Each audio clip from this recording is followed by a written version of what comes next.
नमस्कार, मैं हूं अभिनव प्रताप सिंह। आप देख रहे हैं स्टार न्यूज। बड़ी खबर आ रही है उत्तर प्रदेश के शाहजहांपुर जिले के निगोही से, जहां समाजवादी पार्टी के प्रतिनिधि मंडल पूर्व विधायक रोशन लाल वर्मा के जमीनी विवाद को लेकर सरकार पर जमकर बरसा। पूर्व मंत्री राजपाल कश्यप के नेतृत्व में सपा नेताओं ने मौके पर जाकर पुलिस प्रशासन की कार्रवाई को अन्यायपूर्ण करार दिया और भाजपा सरकार पर राजनीतिक द्वेष का आरोप लगाया। राजपाल कश्यप ने साफ कहा है कि 3 साल से रोशन लाल वर्मा को परेशान किया जा रहा है। अगर अन्याय बंद नहीं हुआ तो सपा कार्यकर्ता जमीन पर उतरकर आर पार की लड़ाई लड़ेंगे। खुद पूर्व विधायक रोशन लाल वर्मा ने भी आरोप लगाया है कि उनकी 334 और 335 नंबर की निजी जमीन के सामने रातों रात पुलिस ने एक्सीडेंटल वाहन खड़े करवा दिए, जिसके कारण उनके परिवार को भारी परेशानियों का सामना करना पड़ रहा है। इस मसले को लेकर सपा प्रतिनिधि मंडल के नेताओं और पुलिस के बीच काफी नोकझोंक हुई। रोशन लाल वर्मा ने आरोप लगाते हुए कहा, भाजपा के एक स्थानीय नेता की सह पर उन्हें लगातार परेशान किया जा रहा है। इसमें जिले के कद्दावर नेता भी शामिल हैं। सपा प्रतिनिधि मंडल में पूर्व विधायक राजेश यादव, जिला अध्यक्ष तनवीर खां और कई सपा कार्यकर्ता शामिल रहे। निगोही से लौटकर यह प्रतिनिधि मंडल शाहजहांपुर के जिला अधिकारी से मुलाकात करेगा और पार्टी नेतृत्व से इस मसले को उठाने की तैयारी कर रहा है। अब देखने वाली बात यह होगी कि क्या इस जमीनी विवाद पर प्रशासन कोई कदम उठाता है या सपा की चेतावनी के बाद यह मसला और तूल पकड़ता है।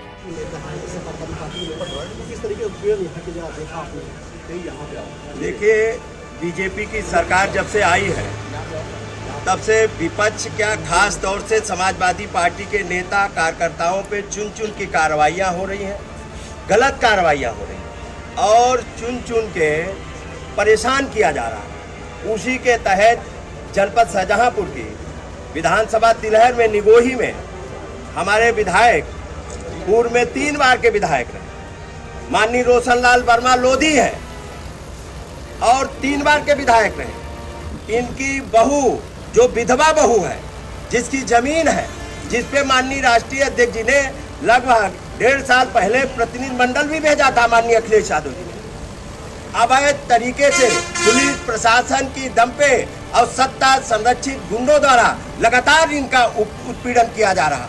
एक कमेटी में तो आए थे तो पुलिस के सामने ही उन सत्ता संरक्षित अपराधियों ने पुलिस से अभद्र व्यवहार किया था और उसके बावजूद भी उन पर कोई कार्रवाई नहीं हुआ और जान से मारने की विधायक को धमकी दी थी, जो हमारे माननीय रोशन लाल वर्मा जी हैं। और आज उनकी जो पुत्रवधू है, जो विधवा पुत्रवधू है, और उनके मार्केट के सामने पुलिस ने ताल लगा के जबरदस्ती और वहां पे जितना कबाड़ था थाने का सब उनके सामने डालने का काम किया और अनाधिकृत तरीके से, ना कोई साक्ष्य है, ना कोई कागज है और जहां उनकी जमीन है वहां पे नहीं कब्जा कर रहे हैं। इनकी जमीन में आके थाना कब्जा करने का, अभी तक तो लोग जमीन कब्जा करते थे, अब तो पुलिस जमीन कब्जा कर रही है और पुलिस अनाधिकृत रूप से पार्टी का कार्यकर्ता, बीजेपी के कार्यकर्ता बन के काम कर रही है। हमारे पार्टी के नेता, समाजवादी पार्टी के नेताओं को परेशान कर रही है और लगातार कई बार कप्तान साहब के दिमाग और डीएम साहब को कई बार कमेटी आई, उनको अवगत भी कराया गया। अनावश्यक तरीके से निगोही थाने ने वहां पे जाके तार लगाने का काम किया और जितनी कबाड़ की गाड़ियां थी उनके थाने में खड़ी थी उनके घर के बाहर गिराने का काम किया।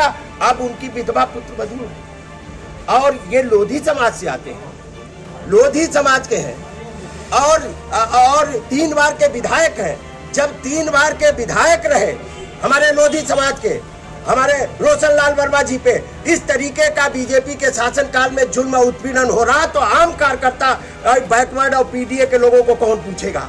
जिस तरीके को पीडीए के लोगों को चुन चुन के हम लोग प्रशासन से मांग करते हैं कि इनकी जो जमीन है, इनकी पुत्रवधू की जो विधवा पुत्रवधू है, उसको न्याय मिले और उनकी जहां जमीन है वहां से अवैध और अनाधिकृत कब्जा हटाए पुलिस और अपना जहां सामान डाला ले जाए, इनको न्याय दे इनकी पुत्रवधू को। और नहीं तो हम लोग अभी तो प्रशासन से मांग करते हैं और आवश्यकता पड़ी तो हम लोग धरना भी देने का काम करेंगे और इस जो लोधी समाज की हमारी पुत्रवधू है और जो विधवा पुत्र वधू है उसको न्याय दिलाने के लिए अगर आवश्यकता पड़ी तो विधानसभा और पार्लियामेंट में भी मामले को उठाने का काम करेंगे। है कि हम लोधी समाज से आते हैं और दूसरी बात हम समाजवादी पार्टी में सक्रिय कार्यकर्ता हैं। इससे पहले भी आपको जानकारी है कि डाटा संख्या 335 जो हमारी पुत्र वधू के नाम है, अब से 10-15 साल पहले वो बिल्डिंग बनी थी, मार्केट बनी थी। किसी ढंग से हमारे चुनाव हारने के बाद एक जमीन खेड़ा के नाम दर्ज थी, वो गलत तरीके से पट्टा कराकर और ये कहते हैं कि ये 333 जमीन है।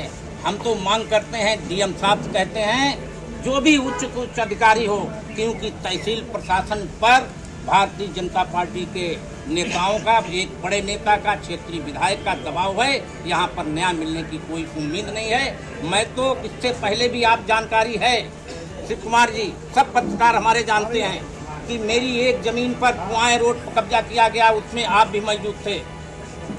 जो भारतीय जनता पार्टी की सरकार है और इनका प्रशासन एकदम गुंडा माफिया और जो भू माफिया हैं उनका सहयोग कर रही है। अगर 1 इंच भी हमारी पुत्र वधू के सामने जमीन हो तो हम तो डीएम साहब से अपनी आपके माध्यम से मांग करते हैं उसकी निष्पक्ष नाप कराएं। नक्शा हमारे पास है, खसरा खतौनी है और 333 का मात्र रकबा 280 वर्ग मीटर है और तहसील प्रशासन उसकी नाप कर रहा है 1.5 बीघा की 24 डिसमिल नाम, यानी इससे 5 गुनी की नाप कर रहे हैं। ये सरासर अन्याय है। और आने वाले अभी कुछ नहीं, जितने समाजवादी पार्टी के हमारे समर्थकों को, कार्यकर्ताओं को परेशान किया गया, जेल भेजा गया, मेरा लगातार उत्पीड़न हो रहा है और उनके दिमाग जो भारतीय जनता पार्टी की मनसा है, वो मनसा किसी कीमत पर हम कोई लेने देंगे, चाहे हमारा कितना बड़ा भी मेरे साथ अन्याय करें।